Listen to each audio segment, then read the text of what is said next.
Is that the librarian? I guess so. How are the Dark Ages going to have anything to do with us? Excuse me. Sorry to bother you. What do you want? We need to find out what impact the Dark Ages had on the modern world. Never was a period of history so poorly named. Don't touch. It's priceless. And I suppose someone's been filling your head with the usual nonsense, eh? 1,000 wasted years. A black hole in history, am I right? Yeah, sort of. You see, it's always the same. You assume it was all mud, disease, death and destruction, with marauding mobs of barbarians ripping down the good of former civilizations, burning and plundering as they went. Nothing of any worth invented either, eh? Oh, no, no, no. No, no, no. Go on, be off here. Sorry to bother you. Come on, it's probably not worth it. Everyone knows that the Greeks and Romans invented everything anyway. Oh, did they now? And you're sure about that, are you? You know, I might just have something for you. He seems to be up for the task. I suppose I could... Follow me. I've got just the book for you.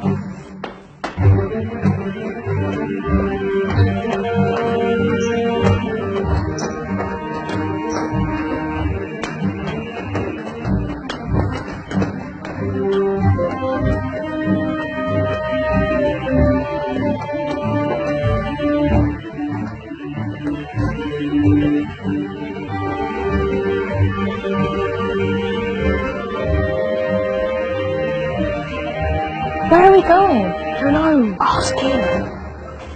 Excuse me. Where are we going? From darkness into light, my young friend. From ocean onto land. There are things you should know. Oh, yes, indeed. Yes, indeed.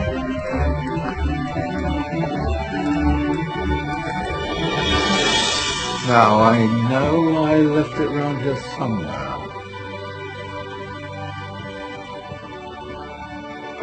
Ah, here it is.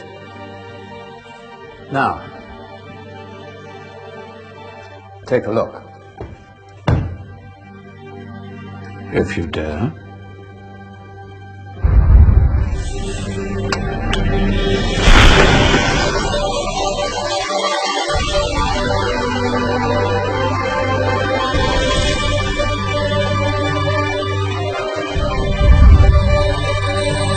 What's going on? Welcome to the Dark Ages, or as it should be known, the Golden Ages. Who are you? I am Al-Jazari, engineer and ingenious inventor. I thought you said this was the Dark Ages. It doesn't look very dark. That's because it's all a matter of perspective, my soon-to-be illuminated friend. Of course, there are parts of the world that weren't dark at all, but in a civilization that stretched from Spain to China, the golden rays of discovery and invention shone over everything. What civilization? The Muslim civilization, my young friend. Through scholars and scientists of various faiths, some of the most important discoveries known to man were made at this time. Discoveries that drew on knowledge of the ancients, but have more connections with your modern world than you could possibly ever imagine. Like what? Well, all sorts of things. I've got to get a picture of this. I knew it was a good idea. Who are you? Allow me to introduce Ibn al-Haytham, a great scientist whose ideas led to the invention of the camera. You invented the camera. I laid the foundations for modern cameras by explaining how our eyes work. I found a way of projecting an image onto another surface through a small hole in a dark room, later called camera obscura. Think of all the things that evolved from this discovery.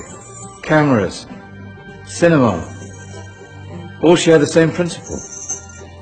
Cool. Look out below! Who's that? That's my good friend, Abbas ibn Farnas, who gazed up to the heavens, passionate in his belief that man could fly. Whoa. Indeed, he dared to dream about flying 1,000 years before the Wright brothers. Do you know you all take your jet-setting holidays for granted, so it only seems fair to remember Abbas ibn Farnas. Stand by. I'm ready for takeoff.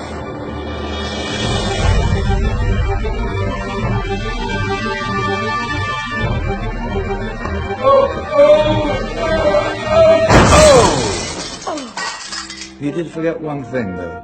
A tail, useful for landing. My back. Is there a doctor in the house?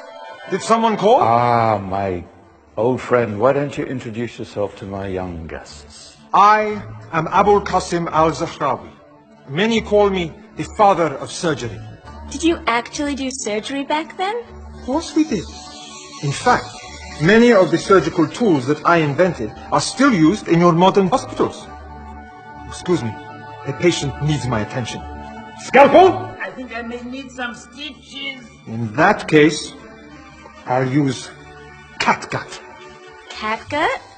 From the gut of animals. Perfect for stitching up internal wounds. Your surgeons are still using it today. Sorry, mustache.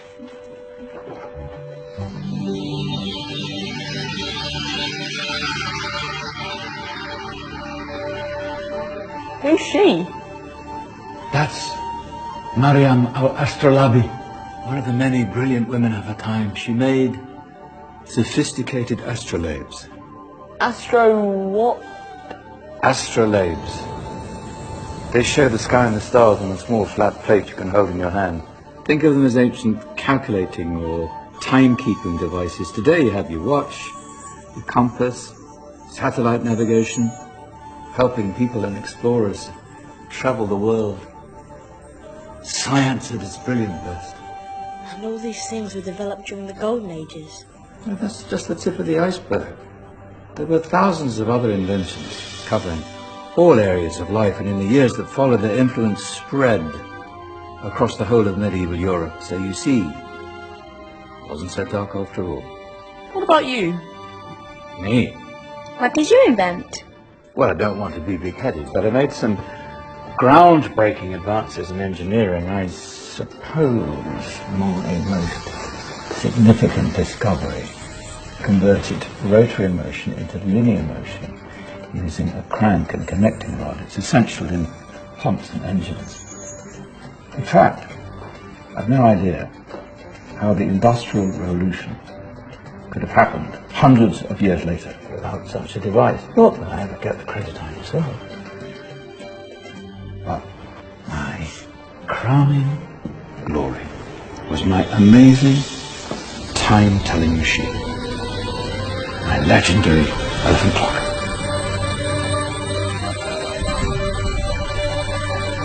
It's a clock. Yes. Dozens of components collected from different cultures around the world. Indian, Greek, Arabian, Egyptian, Chinese. Wow. A United Nations clock. That is pretty cool. Does it actually tell the time? Wow, yes, of course. If it wasn't for me, thousands of people would be late for everything. Speaking of time, we'd better get you back. And remember, spread the word.